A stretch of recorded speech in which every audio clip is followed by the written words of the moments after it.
You've been tricked by Disney World. Sure, you may think you know everything going down across the parks, but you don't even know the half of it. Well, at least that's how it was before you clicked on today's video.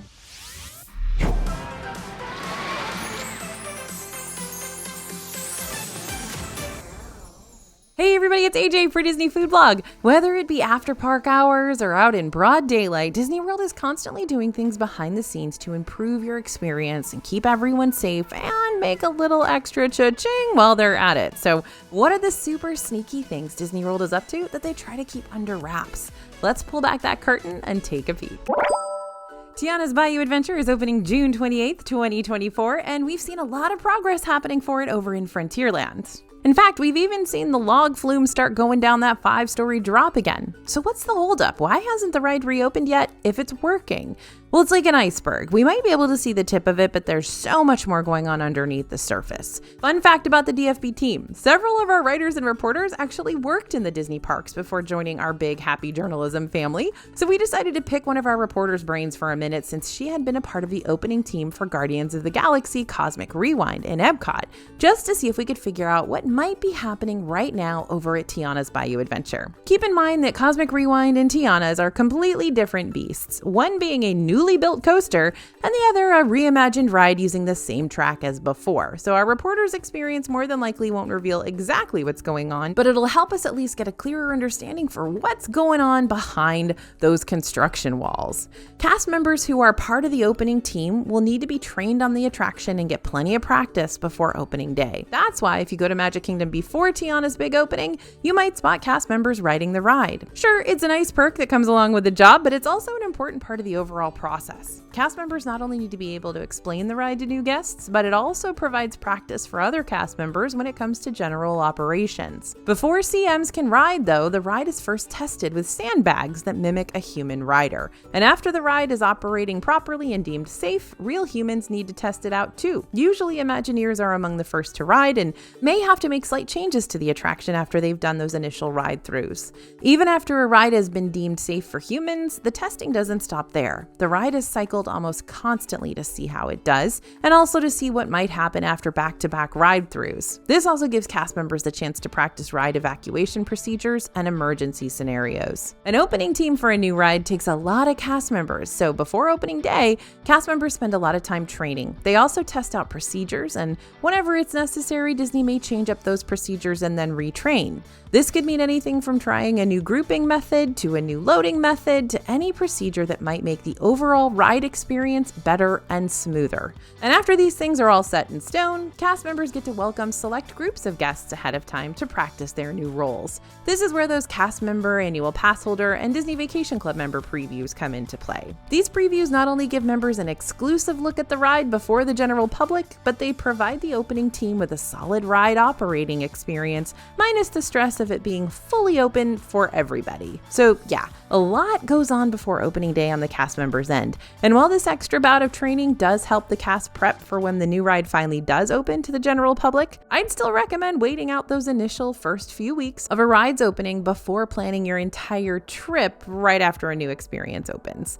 Kinks and delays and virtual queue mishaps will still be prominent once a new ride goes live, but after both the ride and cast members have time to adjust and the ride demand for guests isn't as powerful as it is during opening week, then there's a better chance of you having a great ride experience just because you plan to check out the attraction after the hype and stress dwindle down. Now, you know at Disney World, it is never too early to start celebrating the season, especially in Magic Kingdom. If you've been to Disney World around the start of Halloween or Christmas seasons, you might feel bamboozled when you walk into the park one morning and find it completely transformed since your visit the day before. This is particularly evident when the big switch from Halloween to Christmas happens. What is this sorcery? Well, no magic tricks are going on here, friends, but you do have a team of magic-making, fast-working cast members to thank for that metamorphosis. Disney World holiday decorations are put up overnight to ensure their installation doesn't interfere with guest safety or disrupt the magic. Holiday decor often doesn't all go up on the same night, which means you might continue to spot new details as the season goes on, at least for those first few days. But even when there's still more decor to be added, you won't spot Santa's elves hauling a Christmas tree down Main Street, USA in broad daylight. That's bad show. They do, however, haul them around late at night when you're sleeping. And speaking of the holidays, we just learned when Mickey's Not So Scary Halloween Halloween party is going to be happening at Magic Kingdom this year. MNSSHP is a family-friendly event that takes place on select nights throughout the season. If you purchase tickets for the after-hours event, you can expect some exclusive snacks, shorter attraction waits, special Halloween entertainment, trick-or-treating, awesome rare characters, and more. The first Mickey's Not So Scary Halloween party kicks off on Friday, August 9th, 2024, with additional parties taking place on select nights up until October 31st, 2024. Now, as mentioned, Mickey's Not So Scary Halloween party is a specially ticketed event, so you must have a separate Mickey's Not So Scary Halloween party ticket in order to get into the Magic Kingdom for it. A ticket to this after-hours party gets you access to Magic Kingdom a few hours before the party begins at 4 p.m., but if you plan to be in Magic Kingdom before 4 p.m., you will need a regular Magic Kingdom park ticket and a party ticket, which can get kind of pricey, so you may prefer choosing one over the other in the end. So safety is Disney's #1 priority, and that includes making sure everyone, meaning everyone, exits the park when it closes for the evening. Ever thought of hiding out and spending the night skipping around Disney World? Bad news, because you're probably going to get busted. I mean, you are going to get busted. Once the parks have closed for the day, cast members perform walkthroughs to make sure there are no guests left behind or sneaking around in the bushes, and cast members typically clear sections of the park each night, sweeping for any straggling guests. According to USA Today, who observed Disney cast members recently after park hours at Disney's Hollywood Studios, Disney's got a process called clearing the park, where they kind of do just that. The way Disney clears the park varies depending on the attraction and area. At Slinky Dog Dash, for instance, cast members ensured no one else was in the queue behind the last guests at park closing. Then they made sure those guests exited the ride and headed toward the park exit when they were done. Meanwhile, back in Galaxy's Edge, several cast members were assigned to block off access to areas that had already been cleared. As section by section was swept, they moved forward toward the front of the park, ensuring guests didn't turn back unnecessarily. That being said, they emphasized that no one was rushed out. Instead, additional cast members lead guests toward the exit while also giving them a friendly "see you real soon." So as tempting as it might be to never ever leave the most magical place on earth, you're gonna have to. The only way you'll be able to hang out in the parks after they close for at least a little while longer is one of two ways.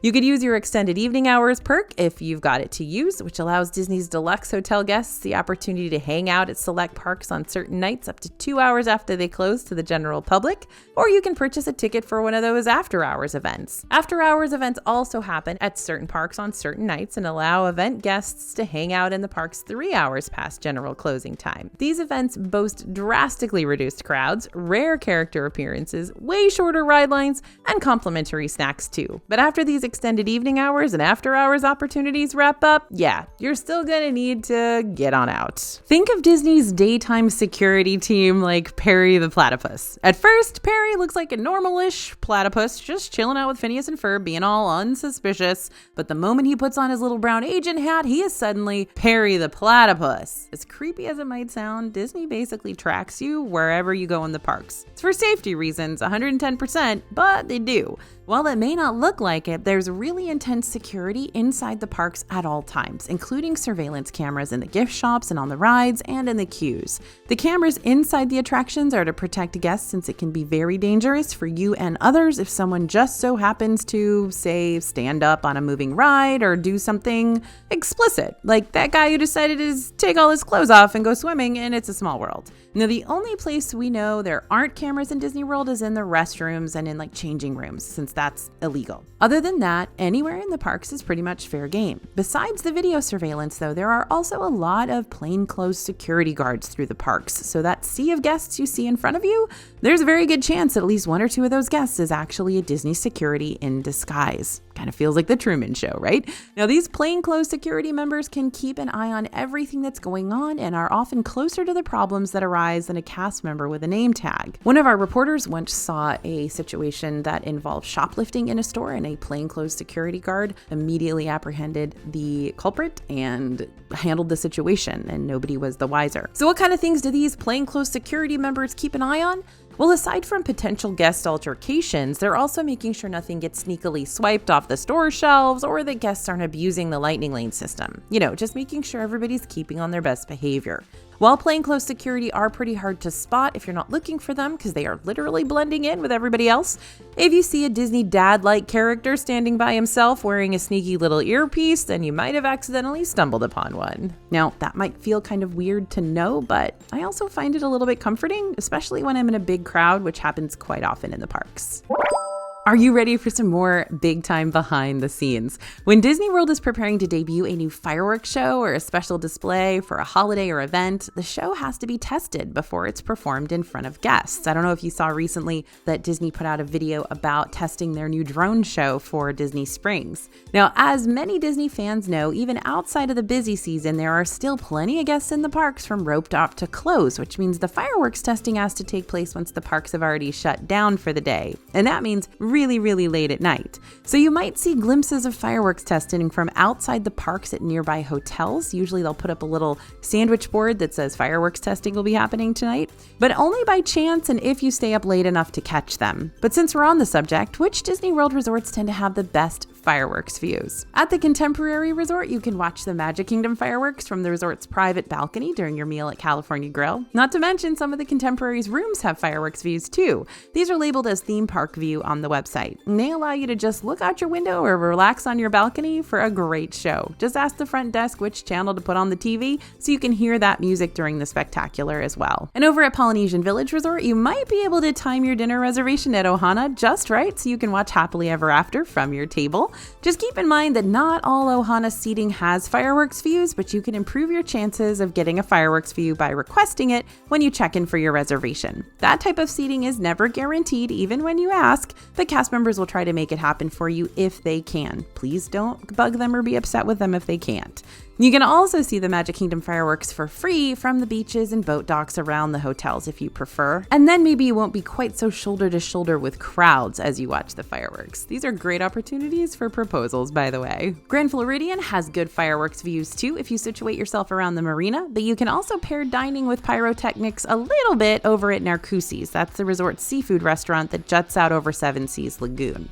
Can't see all the fireworks, can't see them perfectly, but there is kind of an outdoor wraparound deck that you might be able to see them from. For the Epcot fireworks, Boardwalk Inn has benches near Jelly Rolls and provide some free nighttime spectacular views. Just know you'll only be seeing the top of the explosions, not so much the whole picture. And in the same resort area, you'll find Disney's Beach and Yacht Club resorts both have hotel rooms that'll get you fireworks views too. You can also watch Epcot's Luminous from Stormalong Bay, which is the pool that the two resorts share. Over at Grand Destino Tower in Coronado Springs, both Toledo, Tapas Steak and Seafood, as well as the nearby Dahlia Lounge, have fireworks views where you can see both the Epcot fireworks and some of those Hollywood Studios Fantasmic fireworks too. And nope, performers at Disney aren't born with all their lines and choreography memorized, though sometimes it may seem that way. Turns out Disney's performers get plenty of practice before they first debut in front of guests. Show rehearsals are scheduled very similarly to when fireworks testing takes place, when the parks are closed. This allows performers to do full run-throughs on stage or parade run-throughs before debuting in front of guests. Disney parade performers have the same opportunity to practice without an audience before they make their official debut. It's just down on the streets instead. And that also goes for testing any new floats or effects for new and seasonal parades. One of our editors for the DFV site actually used to be in Mickey's Magical Friendship Fair at Magic Kingdom, so she gave us a little sneak peek concerning what goes on during these after-hours rehearsals. For these kinds of shows, cast members initially start rehearsals in an off-site studio before transferring over to the theme park stages themselves. Then, when it's time to practice inside the park, they'll begin by working on strictly blocking for the first night or so before eventually practicing the whole thing in full costume. Our editor got the chance to be good friends with Olaf, and she told us that Olaf has to get harnessed and locked into a system for the castle stage so he doesn't fall. And in order to get to that system, he has to cross through the kitchen for Cinderella's royal table. During rehearsals, this is also Olaf's time to really learn how to be a living, breathing snowman. I mean, this whole being alive business is still pretty new to him, so this is his chance to really start practicing blinking his eyes, moving his mouth, and getting those articulated head motions down, as one does when they become a freshly animated snow person. So what new shows are currently being rehearsed while the rest of us get some shut-eye? Well, beginning on June 10th to kick off the opening of the Communicore Hall and Plaza in Epcot, A brand new Encanto stage show called Celebración Encanto is going to make its big debut. There's going to be a sing-along performance that highlights popular songs right from the film, and the show's going to be running several times a day and take place on the Communicore Plaza stage, but only for a limited time. This sing-along currently has an end date of September 6th, 2024, so if this is something that you're going to want to check out before it disappears, make sure you start planning your Epcot trip soon. And we've been hearing them practice for this as well, just it's behind those construction walls. Now over in Hollywood Studios, The Little Mermaid, a musical adventure, that's going to be taking the stage this fall. This is going to happen where the former Little Mermaid performance used to take place inside Animation Courtyard, and will still be based on the cartoon version of The Little Mermaid movie, featuring classic songs from the film like Part of Your World. They're going to add in Kiss the Girl and lots more. All right, we've gotten to the part of this video where we're going to talk about some construction. Disney can't pull the wool over your eyes completely, especially when it comes to all that pardon our pixie dust stuff, but that doesn't mean they don't try to, especially when it comes to resort construction. More often than not, you're going to wind up running into some sort of construction going on when you're doing a little resort hopping. Sometimes that construction isn't a big deal. Disney's just giving the hotel a little TLC, but other times a hotel's going to be undergoing major construction for your future enjoyment. While the results are usually pretty swanky, Disney has to find the time to actually do this stuff, meaning they've got to work on them when they know they won't be completely ruining guests' hotel experiences, or at very least not keeping them awake all hours of the night. That's why major resort construction usually happens in the afternoons, when Disney knows most of their guests will be out and about exploring the parks or Disney Springs. And that's great and all unless you got a kid with a set nap schedule, or you're going to want to head back to the resort midday to take a nap yourself. Depending on where your room is located and how close it is to the hotel's construction zone, your hotel might not currently be able to provide you with the best afternoon cat nap ever unless you're capable of sleeping through drilling and hammering and beeping vehicles. You can always check a resort's construction updates on each hotel's main page via the Disney World website. All construction notices will be listed toward the top of the page in orange letters to let you know what you need to be aware of before you book a room there. And we'll always let you know when we hear about new construction projects too. We always do via our free DFB newsletters, so I'll link our DFB newsletter sign up page down in the description for you so you never have to miss out on any of those updates. Okay, you knew this one was coming, right? Budgeting for a Disney World vacation is hard enough as is without Disney ever so sneakily bumping up those price tags whenever you least expect it. So what potential price increases do you need to save for just in case? Price increase number 1, Genie Plus. When Genie Plus was first introduced back in 2021, it used to cost a flat rate of $15 per person per day. Remember that? But now Genie Plus prices are date-based. They are rising and dropping depending on demand, and the highest Genie Plus price that we've seen so far reaches up to $39 per person per day. And Disney, of course, reserves the right to raise that price whenever they need to. Genie Plus pricing also depends on which park you're going to be using for that day. So, for example, getting Genie Plus for your day in Magic Kingdom is going to be more expensive than getting it for your day in Animal Kingdom. On top of that, there's also a separate price for Genie Plus if you want to use it across multiple parks with your Park Hopper ticket. This multi-park Genie Plus price usually matches up with the most expensive park price available that day. So, for instance, if Magic Kingdom had the highest Genie Plus prices at $27, then the multi-park Genie Plus option will also cost $27 that day. So even if you're park hopping between Epcot and Animal Kingdom, which are the two cheaper parks for Genie Plus, you'll still likely have to pay that Magic Kingdom price point since you'll be using it for more than one park. It's all pretty complicated, and since Disney doesn't share prices in advance, you'll probably need to budget for the maximum amount. With all that being said, if you're in need of a free Disney Genie Plus cheat sheet maybe, so you can figure out how to use this line bypassing service, or if you even want to use it during your next vacay, go ahead and scan the QR code you see on the screen right now, or head to disneyfoodblog.com/DisneyGeniePlus after this, and we'll send you one to your inbox ASAP. Okay, price increase number 2, merchandise. Price increases happen for Disney souvenirs constantly, from the mini ears to the spirit jerseys to the collectible Disney pins, which, by the way, can we talk about the weird color system that Disney uses for its Disney pin prices? Like, I'm sorry, I don't know how expensive pink is. Why do I need to track down that price like it's a scavenger hunt? Price increases on merchandise are often done quickly and without warning. Magic bands are a really good example of that. While Disney World Resort guests can get the regular style bands discounted if they order them through their My Disney Experience account before vacation, once you arrive, these bands are going to cost you anywhere from $19.99 to $64.99, depending on your style and design. That's why I tend to just keep reusing the same band I bought back in the day instead of ordering new ones every time I visit. So if you're visiting soon, be prepared with a flexible souvenir budget or find those authentic Disney souvenirs at a much cheaper price point someplace else.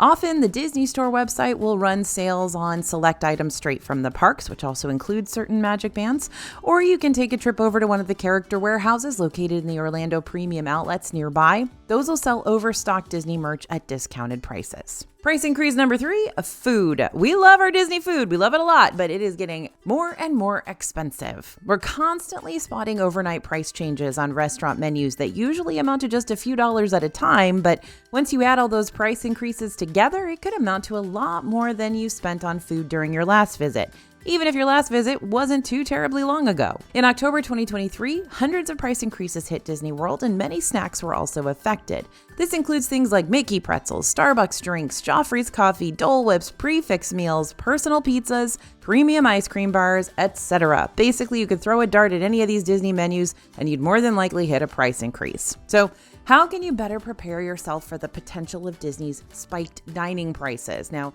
we know that they do raise those prices usually twice a year, and for the past several Octobers, it has been a massive price increase time for Disney World. Historically speaking, food prices tend to sweep across property around October. So if you plan on visiting later than October this year, just brace yourself for potentially higher food costs than you experienced on your last trip. But don't assume you're out of the woods if you're visiting before October, since Disney still finds ways to bump up menu prices little by little all year round. It's just more like a wave of price increases instead of a huge typhoon of them. Now, I know we're called Disney Food Blog because we're all about the Disney eats and drinks around the parks, but at the end of the day, I want you to feel like you can do Disney on a budget that you're comfortable with. While Disney dining might be tasty, you don't have to rely on Disney restaurants if you don't want to. Let me repeat, you do not have to buy Disney food for every meal or any meal. There are several nearby grocery stores and big box stores just right outside the Disney bubble that you can hit up for some cheap and easy meal options that you can take into the parks with you. If you don't have a rental car, you don't want to take an Uber to the local grocery store, you can also have those food items delivered to your hotel. There are grocery app services, there's Kroger Delivery and Instacart. That way you can save money by ordering items like breakfast bars or sandwich fixings or whatever else you want to take into the parks with you, just as long as they don't need to be kept frozen or reheated. Time for Disney to get artsy on us. Disney World restaurants, attractions, show buildings, and decor are regularly repainted to keep them looking fresh. This is especially important for anything exposed to intense Florida sun, which can cause some serious sun bleaching over time. And while you might be able to see this paint activity being not so subtly hidden with scrims or those go-away green walls, the repainting itself will be done after guests have exited the parks most of the time. Recently, we've seen these paint job walls and scrims pop up in Frontierland at Magic Kingdom, around Tiana's Bayou Adventure, and Country Bear Jamboree, which is also getting remodeled and will reopen later this summer as Country Bear Musical Jamboree. Communicore Hall and Plaza over there at Epcot, which should be coming down officially once this area opens on June 10th, and Vacation Fun, an assorted animated short with Mickey and Minnie, which should actually be reopening here in the next few days on May 25th. While new ride, restaurant, and show releases are exciting to hear about, your eagerness to experience them may come back to bite you. While Disney will sometimes give us very loose opening timelines for their new projects, there's no way to guarantee that they're going to stick to these timelines. There's actually a very good chance that Disney might quietly push back a release date, but not overly advise it. Take the Cake Bake Shop and the Blue Ribbon Corn Dogs, for instance, over there at the Boardwalk. Both eateries are slated to open by the end of 2023, and yet here we are, well into 2024, and they're still very much under construction. The same thing happened to Communicore Hall and Plaza. Originally, Disney had said we should expect to see it open toward the end of 2023, but now we've got an official opening date for it for June 10th. Now, Disney's not doing this because they're being mean. Delays can and do happen. If you've ever had construction work done on your house or something like that, then you know how that stuff works. And put that on a much bigger scale in a giant theme park, and it probably gets even worse. So if you really want to time your visit just right so you can see these up-and-coming experiences, wait until Disney makes a more solid announcement for an attraction's official opening date. So for instance, it's really hard to plan for a trip that puts you right in Disney when the Cake Bake Shop finally opens, because we all know, per the release of this video, that it's going to be sometime in 2024. But we do have a better idea for when to expect, say, the new Disney Springs drone show, Disney Dreams That Soar, since Disney themselves have specifically stated that show's going to start on May 24th. and last up until September 2nd. With all that being said, make sure you're not putting all your eggs into one basket here. You don't want the weight of your trip to rely solely on one ride or one show or one restaurant being open.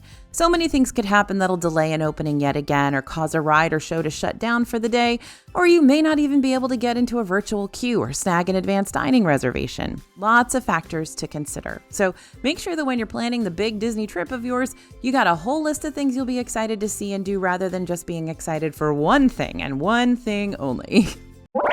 So who knew Disney World could be so ninja-like? Sorry, Disney, but we've just unraveled your secrets to all our DFB friends. But you guys can keep a secret, right? Right? Stay tuned for more fun behind-the-scenes updates and hidden gems, and make sure you head on over to DisneyFoodblog.com/DisneyGenie Plus to pick up that free Disney Genie cheat sheet. We'll have it sent your way immediately. Thanks for listening, everyone, and thanks for watching. As always, this is AJ for Disney Food Blog, and we'll see you real soon.